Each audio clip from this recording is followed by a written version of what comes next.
Hello everyone, this is 12th Harbinger, and in this video, I will be comparing two of the best hybrid DPS in the game, Zhezhi and Yinlin. Since there are rumors Yinlin might make a rerun in the next patch, you might be confused who to pull. Without any further ado, let's jump right into it. Zhezhi and Yinlin both have their pros and cons. As we all know, Zhezhi is the best in Glacio teams, and Yinlin is the best in Electro teams. But how good are they outside of their speciality? First, let's start with their playstyle.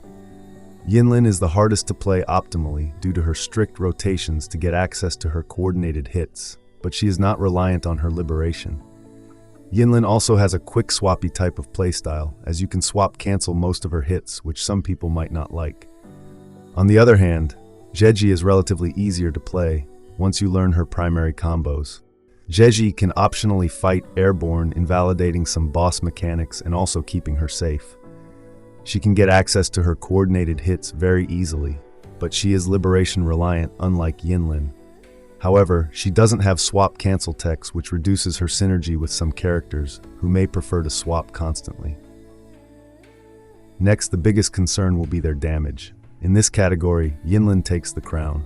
Yinlin has higher damage multipliers, and as I mentioned earlier, she can be used in quick swap teams, which lets you abuse her damaging capabilities further. Not to mention, Yinlin covers a large AoE, allowing you to hit multiple targets at once and further increasing her damage. But this doesn't mean that Zhezhi can't deal high damage. Zhezhi has a good damage capabilities. It is just not as high as Yinlin's. Her attacks are also mostly single target. And lastly, buffing capabilities and team synergies. Yinlin provides electro damage and resonance liberation damage amplification. And on the other hand, Zhezhi provides glacio damage and resonance skill damage amplification.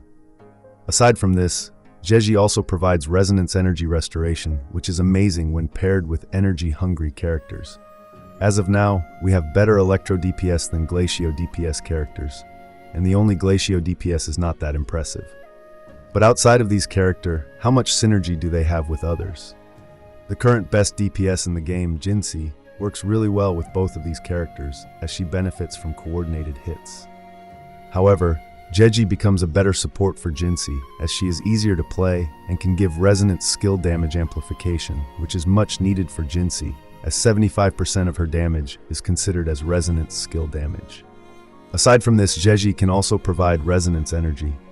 Both of them can fit in almost all the teams, with Yinlin excelling with characters that benefit from swap cancel, and Zhezhi excels with selfish DPS characters that need more on-field time and also need the resonance energy.